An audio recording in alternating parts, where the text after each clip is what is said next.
tuntutan penipuan finansial ini itu bisa dilakukan penuntutan, namun harus berdasarkan saksi-saksi dan bukti-bukti surat yang ada.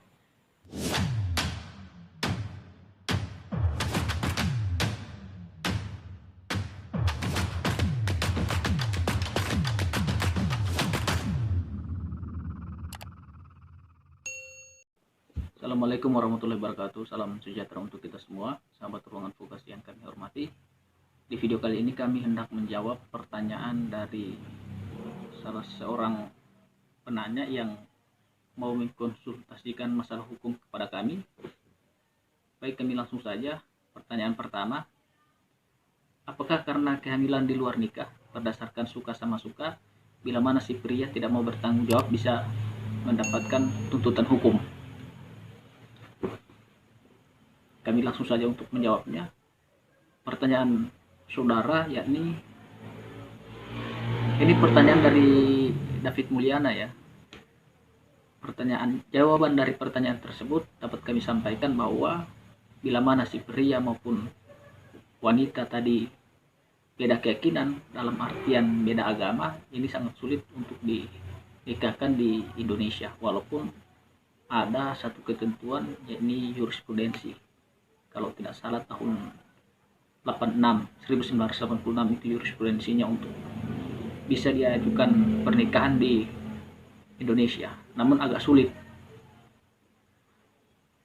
Kemudian pertanyaan yang kedua, hubungan mereka berdua berawal karena urusan pekerjaan yang kebablasan dan status mereka berdua, wanita janda ditinggal mati dan pria duda ditinggal mati. Mereka berdua berbeda keyakinan. Ya, ini lagi berbeda keyakinan. Jadi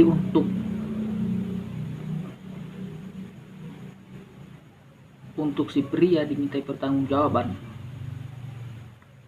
ini agak sulit, seperti pertanyaan yang pertama tadi, pertanggungjawaban mengenai tuntutan hukum. Ini sangat sulit karena beda keyakinan tadi. Nah, sekarang kita lanjut di pertanyaan yang ketiga. Konflik di antara mereka, akhirnya pihak wanita menggugat pria, dibuat dalam bentuk tuntutan laporan dengan dua tuduhan. Pertama, pihak laki-laki tidak mau bertanggung jawab atas kehamilannya. Kedua, tuntutan penipuan finansial. Pihak wanita penggugat meminta uang yang sudah pernah diberikan dengan tujuan membantu pihak laki-laki tergugat saat kedua anaknya sakit agar dikembalikan, karena pihak laki-laki tergugat tidak bisa melampirkan bukti pengobatan anak-anaknya dengan nilai 15 juta.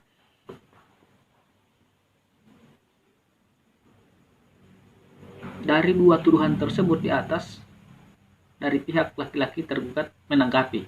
Nah, ini ada dua tuntutan tadi ditanggapi sama pihak laki-laki. Tuduhan pertama, awalnya mau bertanggung jawab, namun karena pihak laki-laki saat ini sedang dalam kondisi pailit sehingga tidak bisa memenuhi permintaan tuntutan pihak wanita baik secara perhatian moral maupun materi. Yang kedua, karena pihak wanita penggugat sudah melakukan penistaan kepada pihak keluarga laki-laki tergugat dalam bentuk penghinaan pencemaran nama baik yang pernah dilakukan oleh pihak wanita penggugat melalui media massa. Akhirnya pihak laki-laki tergugat menyatakan untuk mengurungkan niat baiknya mau bertanggung jawab atas kehamilan wanita tersebut dari hasil kehilafan yang sudah diakui sebelumnya oleh pihak laki-laki tergugat.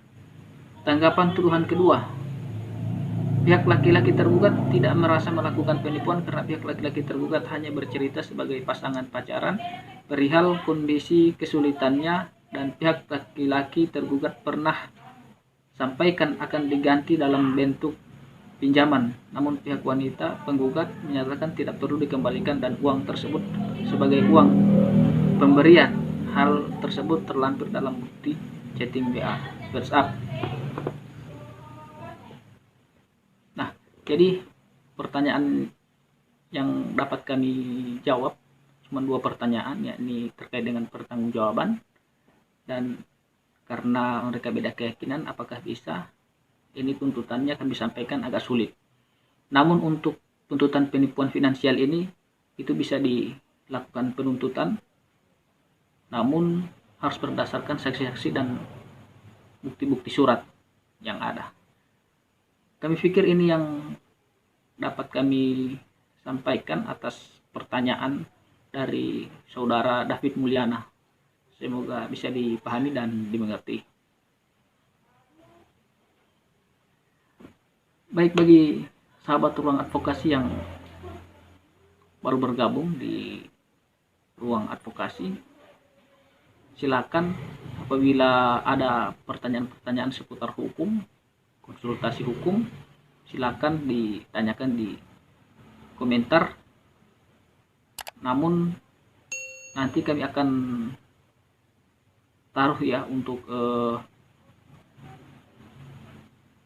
grup Facebook kami, sosial media kami untuk konsultasi hukum gratis, di mana di grup itu bisa konsultasi dan kami akan bacakan di video ini agar banyak rekan-rekan atau teman-teman yang tidak sempat melihat atau mendengar di video ini, bisa rekan-rekan advokasi untuk memperlihatkan kepada mereka.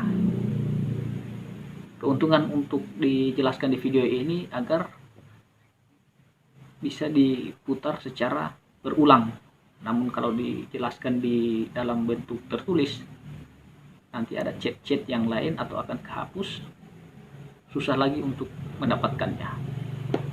Jadi maksud kami menjelaskan hal tersebut di video, berbentuk video atas pertanyaan-pertanyaan para penanya yang mengenai konsultasi hukum,